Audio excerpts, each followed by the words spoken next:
Well, I'm Chris, and this is my messing with older KYOSHO engines video. The engines in this video look like this. So we're going to try to get this one started. So depending on how that goes is going to determine what we talk about. So the truth is, if you don't have money and time and you're getting in a Nitro for the first time, is avoid all these older KYOSHOs. See, I'm messing with them because I already got the collection that I want. So now I'm venturing out messing with different types of things.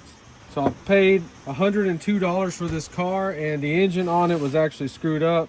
I did get it running for about 5 seconds, but you can see the piston and sleeve are blown out. Now, in that video, I thought this was cast iron because it's not brass color. But what it is brass. It's just extra thick, and it's plated with this kind of tin material.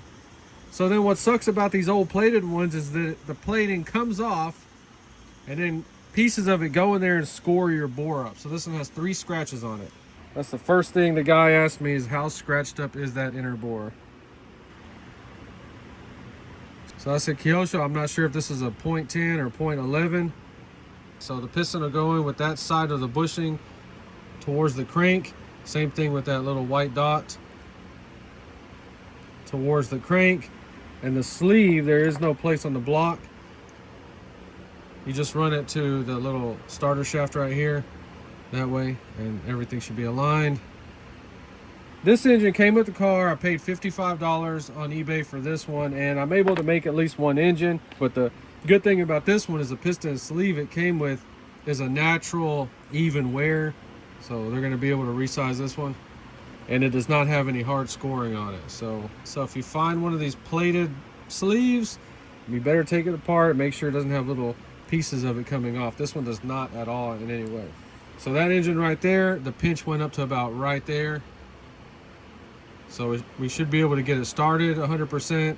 The other huge problem with messing with these old ones is you don't know if they have the right engine on them. It's hard to find stuff on these pre-1999 RC cars for some reason. So on this particular one, we know this is an older style because of the motor mount. It goes on the bottom like that, and there is no other mounts that you can run. If it was newer, it would have a mount on it like this. So the goal here is just to get this engine where it can idle and we can rev it up. All right, so that motor mount is just fastened one way, and then you're gonna loosen the engine screws and set your gear mesh. I'm gonna set this one extra tight because this blue gear is screwed up. It has like half of the teeth knocked off of it. So let me just go ahead and get everything on it, and we'll try to start it for the first time.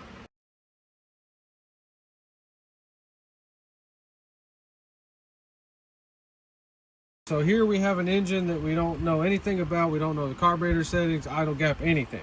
So I would avoid hooking the fuel lines up at first. Let's try to get it started by just dumping some fuel in it. Now, we don't want to flood the engine over, so we're just going to put like baby amounts of fuel in it.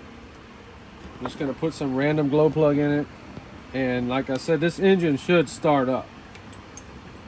We're going to have to start it with this crackhead thing right here because the pull start is inside the house. I don't feel like getting it. Low speed, one-way bearing.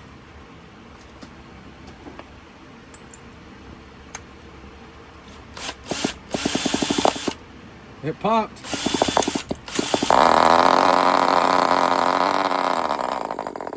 Oh my God. Oh man. All right, success. So on this old carburetor right here, there is no low speed on there. It's just the high-speed needle adjustment.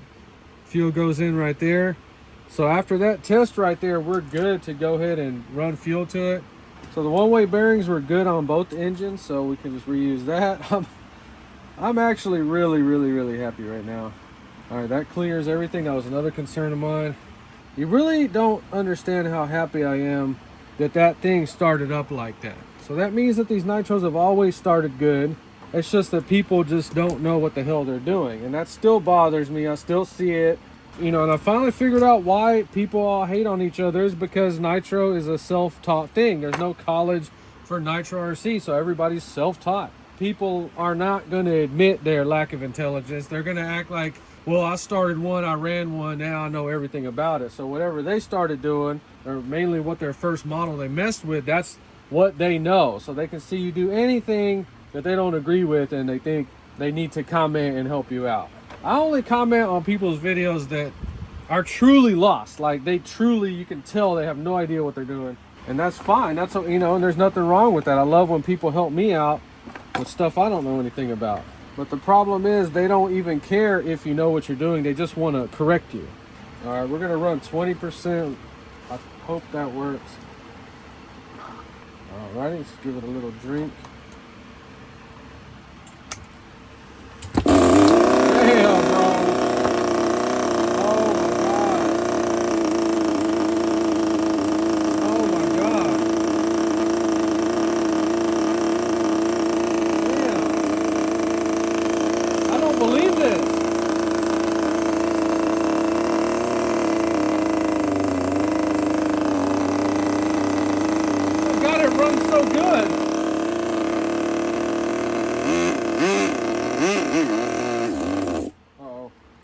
Okay, so we could have it too leaned out right here, so we gave it too much air.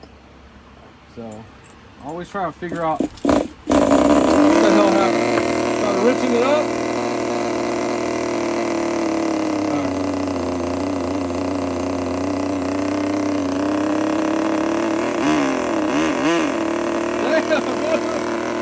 So basically I'm trying to show you, like, once you understand these little nitro engines, nothing can stop you. You'll learn how to figure out things on anything. All right, so it's the next day. I'm back out here. This thing is cold, cold, cold. Make sure our igniter is good. All right. Let's just see how easy, hard. Look at, oh my God, bro. Really? Really? Really? Really?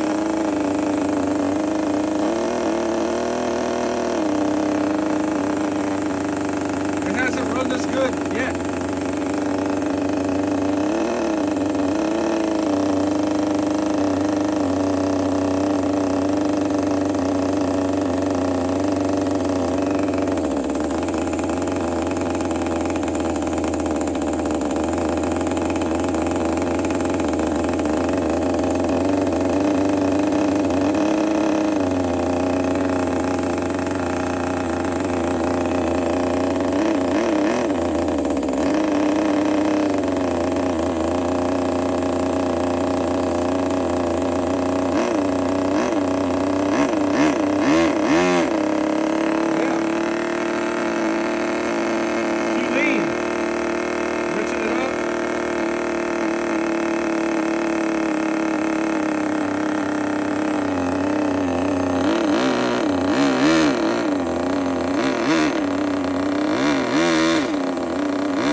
Thing was running for about 4 minutes and it's officially hot right now, and it shut off. It should not ever shut off.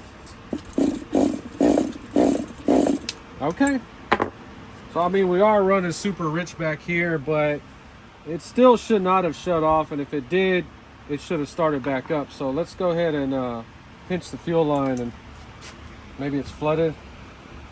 We'll just take it off.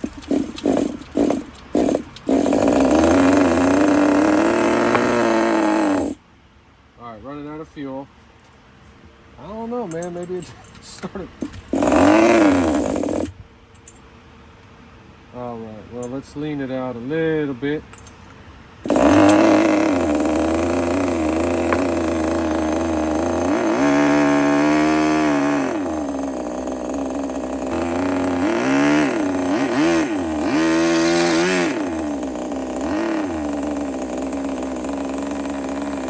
So this thing has been running for 8 minutes and 30 seconds. It's running really, really good. Now, if we let it idle, it is loading up a little bit. And that's why I was saying I hate throttle blippers, because they sit there and they constantly blip the damn throttle over and over and over again. And they do it because they have a car like this that they know if they let it idle, it'll die. Now, I'm not trying to make fun of people or call people out when I say that. I'm just trying to say that whenever you blip your throttle, your RC car is not running right. You should never have to blip your throttle to keep it running. Now, I've seen races where people blip the throttle. We're not talking about racing. That's why I say you need to stay in your lane with your parking lot Nitro, you're not a race car driver. You know, so this one, if we were running it, we would be blipping the throttle to keep it alive. But you see it's running pretty damn good. And once again, you have blow by, so you have air coming in the two sides right here. So I hope you understand what I'm trying to say, is that these little passages, that's what's dividing these things. So if it's opened up little bitty tiny amount, it's letting tiny amounts in the wrong area. This is not from running rich. You can see we lean the carburetor out and it should not be blowing that much freaking oil out of the damn pipe. That's from blow by. That's not just from running rich. So you can either have it excessively coming out of the tailpipe or excessively spitting it up from the front. The point is that you will never have this engine running like a new one because it's not new. And the closest thing that you can do is getting this resized. And I want everybody to start doing that. If you have a Nitro that doesn't run right, and you're going to find out that that fixes it like 99% of the time. So I think that's pretty much the end of the video. And the lesson in this video is that you just need to send it off, get it resized, and then you'll see this car in a future video. And we're going to test out some different exhaust on it. But it's going to get this on it right here. But we're going to find a body for it, one of my Tamiya bodies. And you'll see this one in a future restoration, all cleaned up, fancy. We'll have the wheels painted. We're going to run these wheels and tires until the tires blow up on it. So thank you for watching. If you enjoyed this video, please like and subscribe. And thanks for watching.